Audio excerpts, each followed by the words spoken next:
Hey guys, it's been a while. I wanted to make this video to share something very important with you. I know many of you may be following me because of Canadian politics, and I was running actually for the People's Party of Canada with Maxime Bernier. But I've been thinking about this, and Maxime Bernier is a fascist, along with the PPC and their extremely far-right ideals. They have this sick obsession with Canadian tradition and heritage and what it means, and Canada being a distinct country and having distinct values. These are dog whistles, by the way, fascist, racist dog whistles. And I've realized that trying to hold on to that stuff or even defend those ideas is terribly misguided. Even concerning myself with the bloodline of my ancestors who built this country, it's just white colonization. That's all that is. It's so problematic, and I feel so bad that I participated in that. And I want to be part of the future. I want to be part of the solution, because Canada is really just part of the global village. So I'm telling you right now, I'm coming out as an anti-fascist. When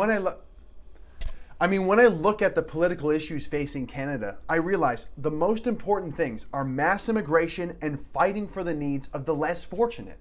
We may have homeless Canadians, drug-addicted Canadians, neglected veterans, although veterans are really just white supremacists.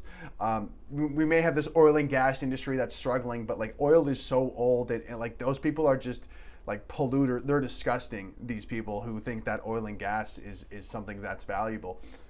What about Zimbabwe? What about refugees? What about transgenders, the LGBTQ community, the non-binary community, the Dragon King community, and on and on? How can I really call myself a Canadian passionate about politics if somebody is a victim of a microaggression? Canada is not perfect. There is so much violent speech going on.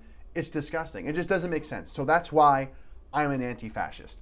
Let's face it, supporting trans lives, supporting LGBTQ youth and trans youth and making sure they have education when they're very, very, very young in public schools, that is so important, along with Black Lives Matter. If big business say they support these things, if any politicians say they support these things, I will vote for them and I will support them.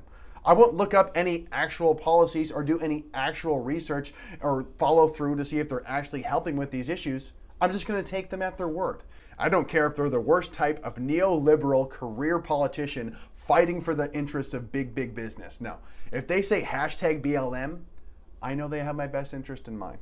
Because these conservatives, these neocons, Aaron O'Toole, they're fascists. I have nothing in common with these people. They just talk about the economy and they barely even walk in the Pride Parade.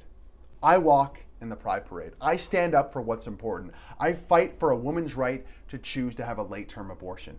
And I will vote and support and riot for whomever says they support the same thing. Unless they're a conservative, not a conservative. As long as they're left-wing and they say that they support these things, I will support them and vote for them. And I've just realized, doing absolutely no research on these important topics that I claim to really, really care about, and screaming climate change and BLM at the top of my lungs and obediently voting for and supporting any politician who gives lip service to these issues, well, that's the best I can do for Canada. That's the most important thing I can do for Canada. It's time to be an individual, guys. It's time to think for yourself. And I know you'll stand with me. If you don't stand with me, you're a fascist. It's that simple. So thanks for watching. I know you'll do the right thing.